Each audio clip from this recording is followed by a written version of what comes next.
the newsagents.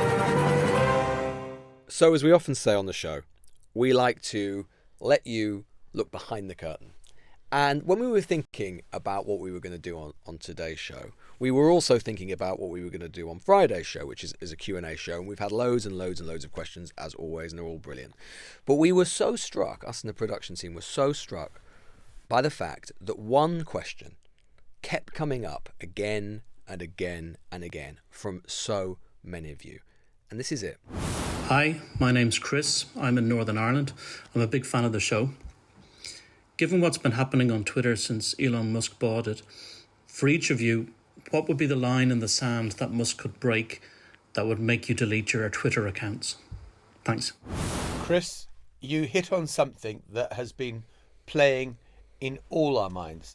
So today, we're going to try to address that. What is the line? Is it worth still being on Twitter or X? Has it gone too far? Are we wading too deep now in the most appalling effluence? Welcome to the Newsagents. It's John. It's Lewis. And the whole question of Twitter has been rattling around our heads and something we've been vaguely discussing in the office. And as Lewis said in the intro, we were just completely struck by just how many people were thinking the same thing. And so it is right to address the whole question. We're going to do the Q&A tomorrow, by the way, but we thought this is such a big topic in the media right now that it's worth a proper discussion. And if you just kind of take the last 2 or 3 weeks, Elon Musk using Twitter to say that civil war is inevitable, the return of Tommy Robinson with nearly 1 million followers to X, to advance every conspiracy theory under the sun, highlight any time that a Muslim person has ever caused pain to a Christian person, and it's coming in your feeds and it's becoming more and more prominent, and you think, what is happening? And also, when you post something, the vitriol that seems to be coming back at you is off the scale compared to what it used to be. Yeah, and I think this really matters as a question more than just kind of sort of media navel gazing and so on, because whether we like it or not, Twitter, as it was, had become something completely novel and unique in the history of news, really. It had become almost a kind of central aggregator, the central, people like to talk about the town square, but the central place where news, and particularly political news in recent years, was done and transacted. Political players, I remember covering in the Brexit years, the place that you would spend the entire day virtually, not just texting people and WhatsApping people or whatever, but looking on Twitter as it was, and just seeing moment by moment real-time political developments, either other politicians saying something, clarifying a position, interacting with each other sometimes, positively or negatively, that becoming a news story, and of course journalists ourselves breaking stories and analysis and so on, which is itself feeding the news machine. It became to be and has been the place where politics and news happens. And if that changes, which I think it is changing for the first time, since Musk took over, there was an initial sort of flurry of discussion about it, but given everything that's happened in the last week, in Britain at least, it does feel like there is a substantial shift. You're talking about Labour MPs in particular saying they're not going to be on the platform anymore, or they're going to scale down their use of the platform. So it will potentially change the way news is done in this country and is disseminated, particularly among highly engaged people. And so that matters. And it matters as well. And therefore, given everything that happened in terms of the misinformation last week and the line that seemed to be crossed repeatedly, I think it is worth us considering whether or not it's still useful for us to be on there, and whether sort of almost morally it's right to be on there, right? Yeah, completely. It's worth doing a tiny bit of the history of it. I remember being in the newsroom at the BBC, 2009, 2010, I think it was. And the first that any news organisation knew about the miracle on the Hudson, when that US Airways plane had to make an emergency landing and landed on the Hudson River, and you saw all the passengers getting out onto the wing as this plane floated on the Hudson and rescue vessels are kind of suddenly pouring in, was when someone posted a picture of it on Twitter. And I remember the head of the newsroom calling us all together and saying, it's the future. This is citizen journalism. We need to be getting our stories out there on Twitter. And we all kind of joined Twitter as thinking this was the new big thing. And it seemed delightfully innocent and a kind of very effective way of not only putting information out, but also finding out what was happening in the world, because everyone had a smartphone, everybody had a camera on their phone, they could put up video clips, they could put up photos, and this was our kind of... It supplanted rolling news. Exactly. It was faster, it was quicker, it was more immediate, and so suddenly, 24-hour news, which had previously seemed like the coming thing, suddenly started to look very analogue and obsolete. But now you've got so many other places where you can go for instant videos, whether it be TikTok or Instagram or YouTube, whatever it happens to be, that are doing the job without that same toxic commentary. I still feel, actually, you and I are slightly dancing around the question that we started with from Chris, is what is the red line? I suppose for me the red line is that it reaches a point where actually all you're getting back is an echo chamber of bots, of people who just want to be vile, and that there is no merit. But isn't that what it is? Well, it is. That's sort of what it is. But I suppose the problem is to abandon it altogether, is to say there is this platform on which are tens of millions of people. If all they're going to get from now on is crap, then we've given up the fight. Then we have surrendered that space to those sort of people, and therefore, well, hang on, surely we play some role in maybe just putting a question mark in people's heads, which is, are you sure that's true? I mean, the problem is that, I mean, obviously the big changes that Musk has made, the reason it has become far less efficient as a news source, or as a place to either get news or disseminate news. And I agree with you. Look, I say all this, by the way, just as a preface. I mean, like, I have basically spent all of my journalistic career on Twitter. It was like a huge part of my journalistic career, both in terms of kind of like becoming well known in a way, and also because I could get my stories out there really quickly. I got so many stories from it. I mean, during the pandemic, honestly, my DMs were always flooded with stuff. I got so many stories from around the country, stuff that I would never have known or found out. It was completely invaluable. It is no longer, largely because Musk, obviously when he removed verification, in this kind of like weird kind of twisted view that kind of actually anybody should be able to pay for verification. Blue ticks are the elites and they have to be removed. Like nonsense. I mean, it was just about saying this is a person from a verified news organisation. To some extent, at least, they might make mistakes, but you should be able to trust what they say, as opposed to a little Russian bot with 6 followers tweeting from the comfort of his Kremlin back bedroom somewhere in Russia, right? That was really, really difficult because you could no longer necessarily believe what you were seeing.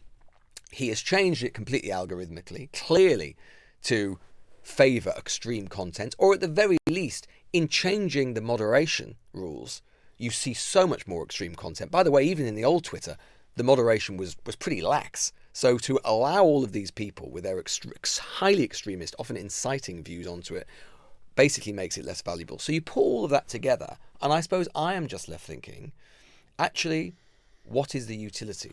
What is the point? Right, anymore, because it is a less interesting place to be. It is a less valuable journalistically to receive or put your news out there. And I think we are getting to the point where we have to consider, is it valuable? And let's be honest, John, let's be honest. The real reason, and we were talking about what's the line, let's be honest. And this is something I'll be completely straightforward about. I know what you're going to say. And we as journalists, why do we stay on it? Well, partly it's because we've built up big followings. We can still get to some extent our message and story out there. And it is a real pull, or it is a real poisonous pill to kind of swallow, to leave something that you've spent years and years and years building up a considerable following and starting all over again. It's sort of exhausting, and you can't quite bear the thought of it. That's the truth, right? It's partly our vanity, and not just us personally, I'm sure there's some of that, but, journalists, public figures, whatever it is, we've got instant access potentially still to hundreds of thousands of people. And it's hard to walk away from that. But it doesn't mean that the question is any less urgent. It actually makes it more urgent, because there does come a point, doesn't there, where you can argue, look, if this site is useless, if this guy is basically polluting the public discourse in the way that he's running it, do we, by remaining on it, continue to lend it a degree of legitimacy, an imprimatur of kind of still being what it was before, when it really doesn't deserve it? And I think that is a difficult question to wrestle with. And to be honest, let's be honest, we're largely just looking the other way because it's more convenient for us.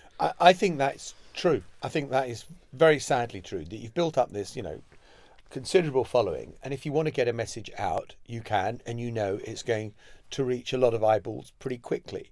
Equally, in our journalistic ecosystem, and look, this is a podcast that mainly deals in sort of politics, media, public affairs, governments, on a global level.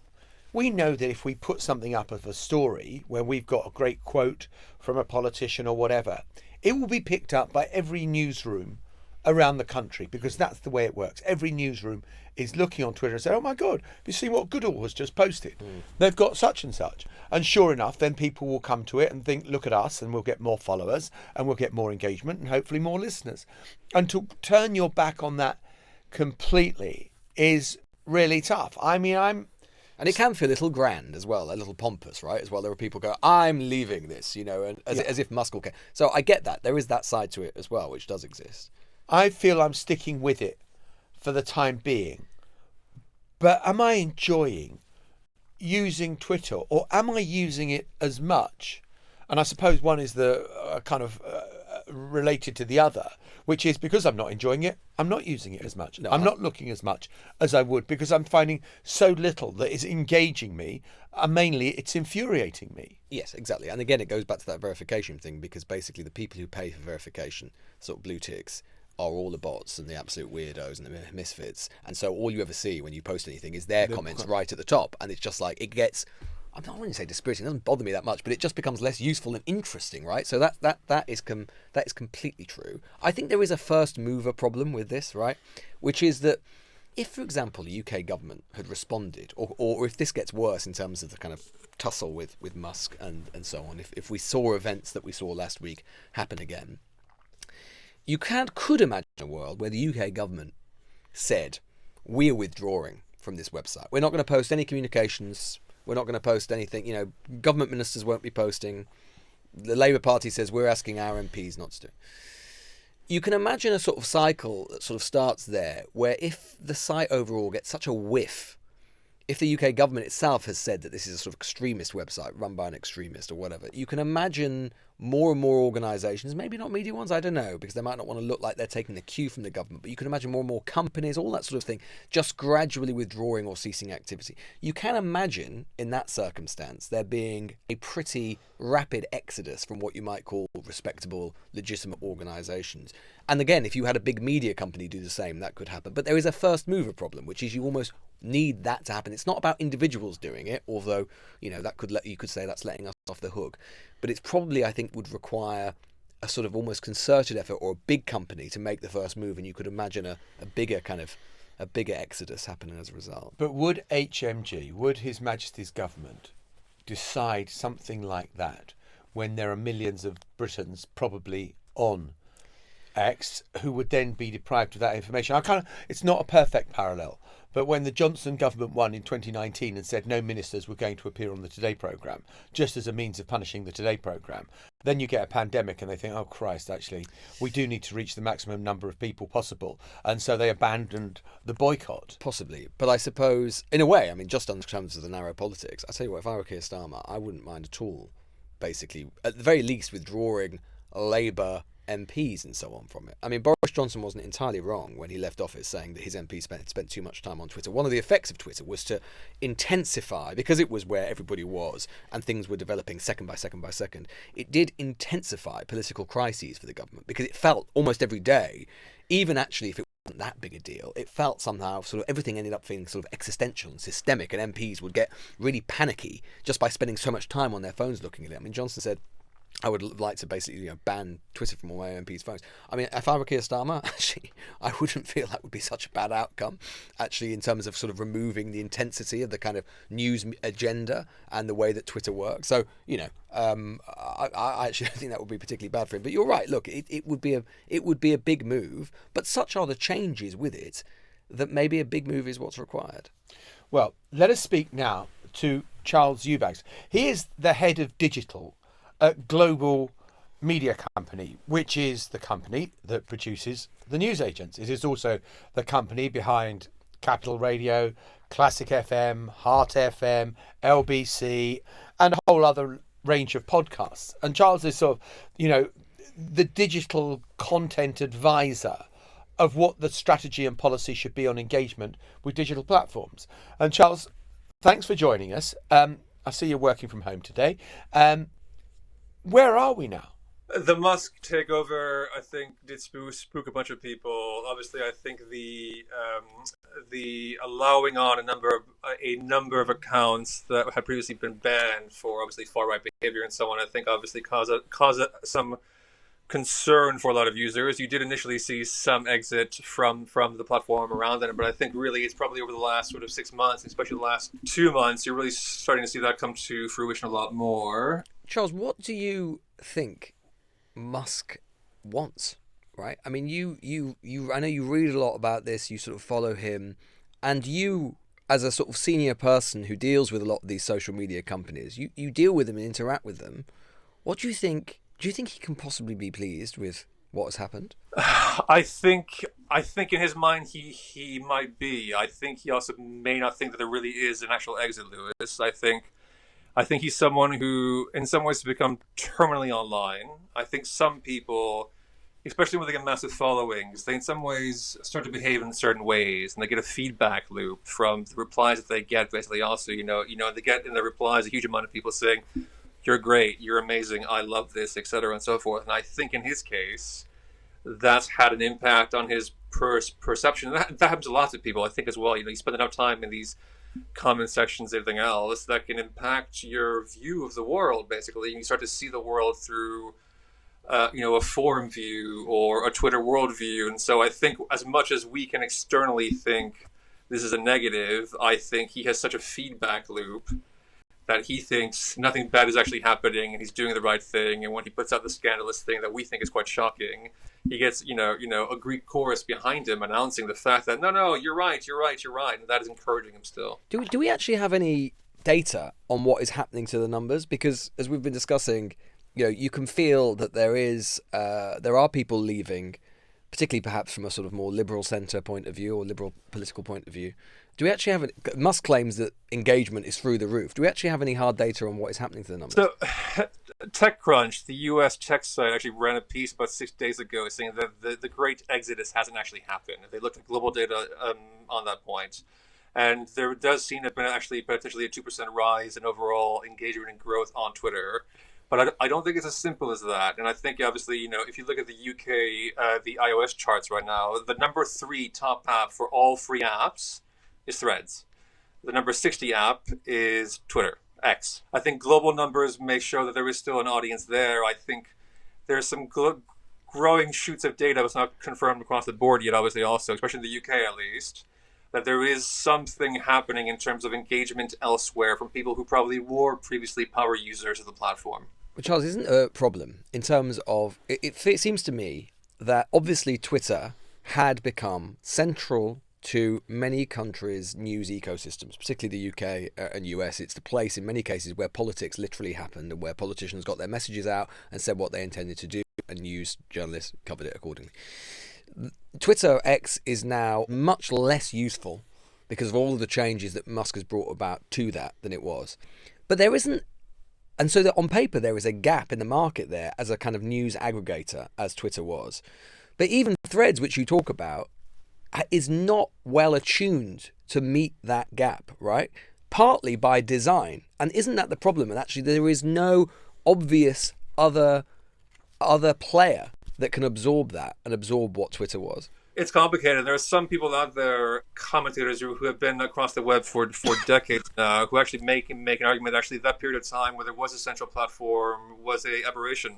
And actually, the hard reality is that the initial thinking around the web as a product, back in the 90s and the early 2000s, is that it was a much more open web. In reality, having a central place is anathema to that. And the reality is that people will go find the pockets that they want to be in, Lewis, separately also. And some people may want to be on a slightly more right-leaning, X, basically. And some people may be a bit more liberal, want to go to Threads, or some may be on Blue Sky. And I can't predict if any of them will become that critical central place in the way that Twitter was. There seems to be, a lot of people, just from a consumer perspective nowadays have been, less engaged on those kind of broadcast channels in general and use WhatsApp a lot more often for personal chats. They aren't sharing their lives anymore in these sort of central places. They're trying to be much more siphoned off in safe spaces. And And I do have the same question that you have, Lewis. Like, what is that direct replacement? We may not have one. Lovely to talk to you. Thank you as always. I thought what Charles said there about the idea that maybe Twitter was the aberration is really, really interesting. Because, like, sometimes we forget, don't we, like how young the internet is, and certainly how young kind of the news ecosystem, how fluid and formative it's still and malleable that world still is, and how much could yet change. And I think that you can absolutely see a world developing where that central news aggregator, which everyone is on all the time, which I was talking about at the beginning, maybe that world really has passed. And actually one of the problems that I have in terms of, again, going back to that question, what you're going to do, I would, in some ways, love to just basically leave it altogether. But because there is not another option, Threads, for example, which we were talking about there, actively often tries to minimize news content algorithmically, it does make it difficult. But I think that we probably are moving to a world where we are probably posting on multiple things. And I think in terms of answering that question, I think what I'm going to do, mainly for the reasons we've already said, mainly because Twitter is just so much less useful than it was, and it's not very fun to be on, I will just use it to post sort of when we've got stories, sort of big ticket things, not going to engage on it very much, the sort of social element to it, just going to sort of pull back from, and then use other platforms where I can. I think that's the only thing you probably really can do until such time as something else develops. But as I say, I think we're probably beyond the kind of unipolar news aggregator world. Yeah, and extraordinary in kind of, you know, when you've got so many million startups, that it did become this behemoth that was the only sort of place where you would go for news. My view is that I care passionately about journalism. I've been doing it for 4 decades. And I've never felt there's been a more difficult time to be a journalist, and I've never felt there's been a more important time to be a journalist. And I just think that, you know, given all the falsehood, the fakery, the disinformation, the misinformation that is out there, for us to say, well, we're going to have no further part in it, but there are millions of people who then rely on it for their information, I think slightly it's an abdication of responsibility. And ghastly though it is, I think we've got to stick with it of saying, look, we're the news agents, we're professional journalists, we are trying to tell you what is true. The rebuttal to that, the counterpoint to that would be saying by continuing to post on it, we're giving it legitimacy. Then we're giving it legitimacy, but also we're feeding it, right? We're keeping those people you just described on it because we're still there. I don't know. It depends also chicken egg. Are we being too grand to assume that because we leave, you know, more people will leave? But look, if we leave, it doesn't make a damn bit of difference. No. But if everybody who would consider themselves a serious that's journalist, what I mean. When I say we, I mean the media, not just us. then I think that, you know, you have fallen into the right-wing trap of saying there is a mainstream media and you can't rely on them. And, you know, if you want to hear Donald Trump's whole shtick has been throughout his whole career, if you want to hear the truth, listen to me, don't read the media. But we wouldn't join Truth Social, would we? I mean, there are millions of people on there, but we wouldn't join Truth Social. No, because it is so clearly partial. And I suppose the argument would be that's where Twitter is going. I mean, you know, look at Musk with Trump the other day and, the conversation they had and algorithmically. And obviously it's evolving. So these calibrations or these considerations might change over time. Anyway, we are going to be back in a moment talking about something that is highly real world, which is a story we've been reporting on for a while now, which is what is happening with the steelworks in Port Talbot. Huge story in South Wales with national importance. Stay with us. During Thatcher era regime, I think she closed up to 200 coal pits throughout South Wales. Wales is built on coal steel. She took away the coal industry, and the same Conservative government are doing the same to our steel industry. I just see it as, rape of the working class. That was Pete Johnson, the secretary of the Gas Social Club in Port Talbot. You might remember him if you listened to our special show, which we did from Port Talbot a few months ago. And you could hear the emotion in his voice, and rightly so, because what is happening in Port Talbot at the moment with the proposed temporary but lengthy closure of the steelworks there by Tata Steel is going to be devastating for Port Talbot, for South Wales, and actually nationally in lots of ways, because it will leave us without virgin steel making capacity, potentially in perpetuity, which is a massive part of any country's industrial base. And that is not to mention the thousands of potential job losses which could be coming down the track. Now, we've been reporting on this for a while, as I say, and it matters to South Wales, but also it really matters nationally. So there have been some developments since we last reported on it, and we wanted to bring those to you. So we've caught up with Joe Stevens, who is the Welsh Secretary, who has just obviously, with the new government, taken over the negotiations with Tata Steel, who are proposing to basically close the site as it currently exists, reopen it in some years' time, but on a considerably scaled down basis, as I say, with lots of job losses to boot. This is my conversation with Joe Stevens. Well, we're joined now by the Welsh Secretary, Joe Stevens, also MP for Cardiff East. Welsh Secretary, thanks so much for coming on the show.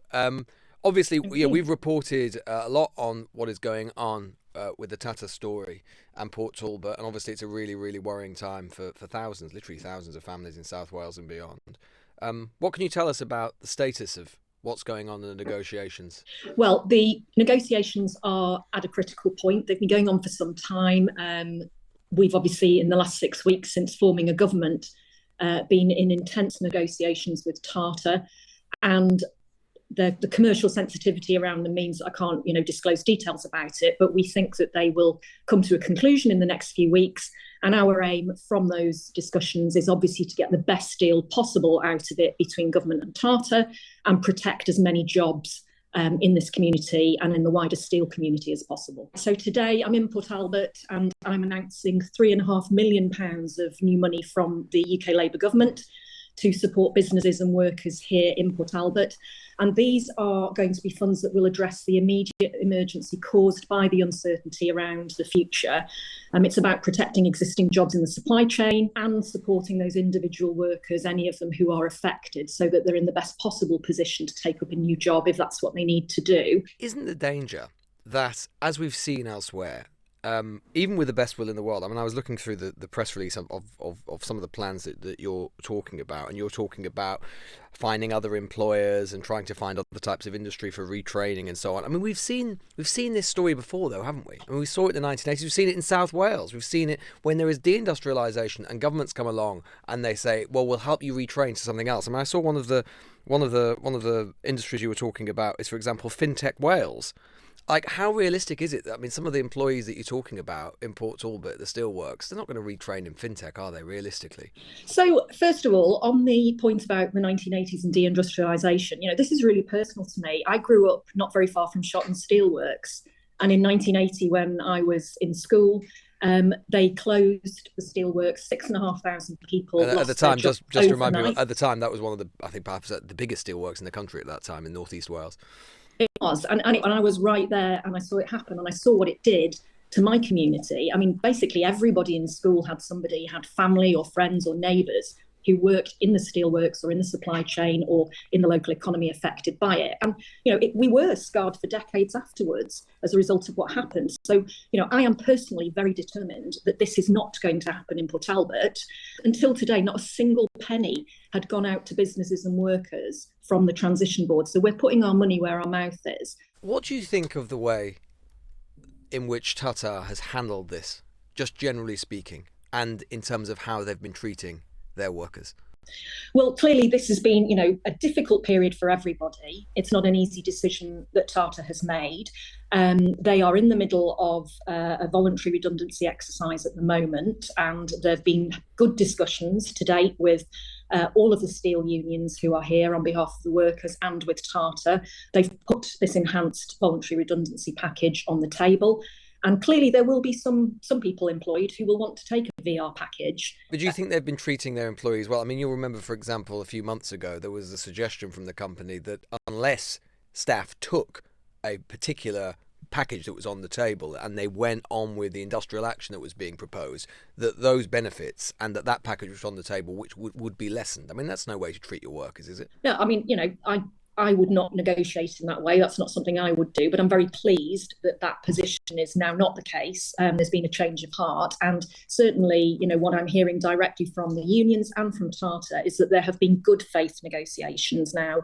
The package has been released and put to steel workers and people employed here in Port Talbot. And people are expressing interest in the package. So we'll hear, I'm sure, in the next few weeks about more about that. Is it part of the Labour government industrial strategy? Is it content, a government which talks about industrial strategy and says it's really important, is it content to leave Britain as the only major industrialised country not to have virgin steelmaking capacity, which we will be at the end of this? Certainly not. And I made that point numerous times in the run-up to the election, as did my colleague, the Business Secretary, Johnny Reynolds, as has the Prime Minister. We see a great future for UK steel. I see a really ambitious future for Welsh steel. We have big plans in the industrial strategy in terms of infrastructure and reaching that mission of clean electricity by 2030. And we're going to need more steel, not less. And I want that steel made in Wales. We want it to be cleaner steel. But there's certainly a future for steel here. And part of the reason why we're in this situation now is because the last government failed to take the decisions that it needed to do to support the steel industry in the United Kingdom. No steps were taken in terms of energy intensive industries.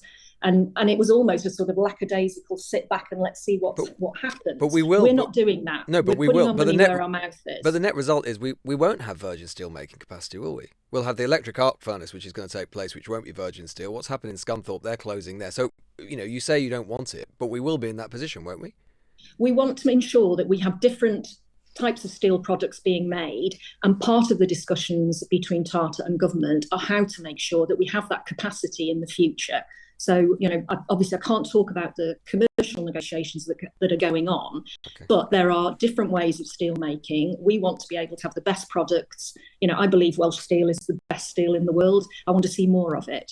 And isn't there a trade-off, though, between your government's very ambitious proposals on clean energy and having steel making capacity and having heavy industry? And you'll know, because I spoke to people in Port Talbot, and they may be wrong about this, or you may think that they're wrong, but people do make the connection between our efforts to decarbonise and what is happening in Port Talbot. One gentleman said to me, why is it that China and India, for example, are expanding their heavily carbon intensive steel making capacities when we're closing them down in the UK? What's the point of importing that steel from far away? What would you say to that gentleman? Because it's a fair point, isn't it? Well, we need to take action on the climate. We need to reduce our emissions.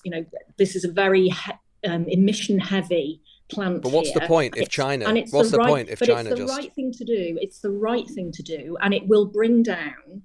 By having green steel, we're using that 2030 mission to deal with climate change and make our contribution to it. But also we're creating the jobs of the future. If you take what's happening around here, we've got the Celtic Freeport. There's going to be big investment, we hope, into the port of Port Talbot. We're going to have floating offshore wind in the Celtic Sea. All of that will create new jobs. It will help bring down energy bills for good for the whole of the United Kingdom. It will help us achieve that energy security and independence that we need, so we're not in the situation that we've been when Putin invaded Ukraine. There are several strands to this, and steelmaking is one of them. Just finally, Welsh Secretary, just on another subject. Obviously, we saw what happened last week with terrible events in terms of the far right thugs that we saw across the country and the chaos that they unleashed in our towns and cities. We've seen the kind of absolutely toxic atmosphere which is taking place, in particular on X, formerly Twitter, Elon Musk goading the Prime Minister and so on. There's quite a lot of chat among Labour MPs about withdrawing from the site. Are you planning to withdraw from X or Twitter? I'm not planning to withdraw. I mean, it's on quite a lot of days you look at it and it's a total cesspit. But we have laws in place that are being used to prosecute people who break the law, and we've seen that in the last couple of weeks, people being prosecuted and convicted for offences online, and that will continue. If people use it in that way, that's what will happen. Jo Stevens, Welsh Secretary, who's going to stay on X. You'll be able to see her there. Thanks so much. Before we go, if you were listening to the episode on Monday, we had that extended interview with Nancy Pelosi, and you might have remembered that at the end of the interview, and I'm saying to her, look, we've literally got 1 minute left on this conversation before the line drops out. What does Kamala Harris need to do to win? And Nancy Pelosi kind of very vibrantly says, there are 3 M's of what she's got to do. And we're going, okay, fabulous. Right, give us the 3 M's. And she goes on this long-winded thing. The first thing was mobilise. And the line dropped out. And we never got to hear what the other 2 M's we did were. warn her that was about We did to warn happen. her. We did warn her. She wouldn't listen. No. No. So, anyway, we've got to thank Newsweek magazine, that sort of doughty fighter of American journalism, because it obviously heard the newsagents and thought, hang on, we need to investigate what the other two M's are. And so they have gone back to Nancy Pelosi's office and demanded an explanation, because if there are three M's, we need to know what the other two M's are. M and M and M. M and M and M. So the other two M's that we missed out on were message and money. How could we not have guessed that money would form part of it? No, it's message, mobilisation and money. And so now we know. Thank you, Newsweek, for doing Not marzipan. No, and not Mars bars either. Not Mars bars either. No. John, you know it's also a very important day today in the political calendar. I feel a setup coming. Because, of course, it's A-level results day. Yeah. Very important day. Obviously, A-level students across the country and, of course, politics students, many of whom listen to this show. Yeah. And so we just thought it might be quite interesting just to have a look at A-level exam paper for politics. Just see on American politics. Oh, my last God. year, and see how the BBC North America editor, former, might do if he was sitting his A-level American politics. This is an absolute bloody stitch-up. So, for example, last year's paper, US Government Politics and Comparative Theory. So question 1, explain and analyse 3 principles of the US Constitution. Well, I mean, it's a sort of equality before the law. I would have said would have been one of them. Mm. Yeah, not doing well. Freedom of speech. Yeah, freedom of speech. Principles is hard. That's very vague. Principles isn't it? is very vague. Very vague. I mean, we should be setting these papers. I mean, that's the sort of area of the Bill of Rights, isn't it? About what are the fundamental rights of a US citizen. I wonder if you've got extra marks if you're very clever and start to sort of talk about maybe some contradictory principles. Oh, equality before the law. What about women? Yeah, what about exactly. slavery? Anyway, but and also remember, Thomas Jefferson was drawing all of this up at a time when he was talking about everyone is equal when he had slaves. Tommy, bit of a hypocrite, old Tommy Jefferson at times. Question 2: explain and analyse 3 policy differences between the Republican and Democrat parties. Oh well, that's much easier. That's easy. I mean, come on then. You can go kind of. I mean, there's a really interesting idea of stacked identities now in politics, where you kind of go. You only got 5 minutes to answer this question. Yeah, John. well, if you've got, I'm going to go explain stacked identities. That if you're a Republican, it's not on the mark scheme. Yeah, broadly speaking, you will believe in the right to bear arms. You will be anti-abortion. You will kind of be rural and probably not college educated. You could be going through clearing by the end of the day. No, I'm going to get an A star for this. Yeah. Whereas if you're a Democrat, no offence to anyone on clearing, by the way. But it's obviously, it's those fundamental kind of differences. But on economic policy, it's not clear where the differences are. Shut up. Yeah. And finally, I tell you what, this is actually way harder than I remember. Explain and analyse 3 ways that cultural theory could be used to study pressure groups in the US and UK. Oh my God. Cultural theory. Cultural theory? What does that even mean? I think that is such a vague question. Right, so John Sopel's approach, of course, is to I don't like your question. Right, talk about something else. Not for the first time on this show. Right, I think that's a D for you, John. Oh, come on, I reckon A star. What? You've disputed the basis of the question almost each and every time. You've gone on about stacked identity. I remember there was an A-level British politics question which said, what is the political theory behind Blairism? And I said it's just about winning elections. The third way was kind of, well, it's a bit of this and a bit of that. But there's no political philosophy there. And of course, you can't say that in an exam question. What are you doing now? No, I was just looking up something. I was talking about entrance exams. You remember seeing this a few years ago? There was that Eton entrance exam question, which was extraordinary, right? It said this. It said, the year is 2040. There have been riots in the streets of London after Britain has run out of petrol because of an oil crisis in the Middle East. Protesters have attacked public buildings, quite prescient this. Several policemen have died. Consequently, the government has deployed the army to curb the protests. After 2 days, the protests have been stopped, but 25 protesters have been killed by the army. You are the Prime Minister. Write the script for a speech to be broadcast to the nation in which you explain why employing the army against violent protesters was the only option available to you and one which was both necessary and moral. Extraordinary. Who the hell do these people think they are? What, just because you've been to Eton, you're going to be the next Prime Minister? Actually, they might be onto something. We didn't have that at Turves Green. Right, see you tomorrow. Bye-bye. Bye. The Newsagents. This is a Global Player original podcast.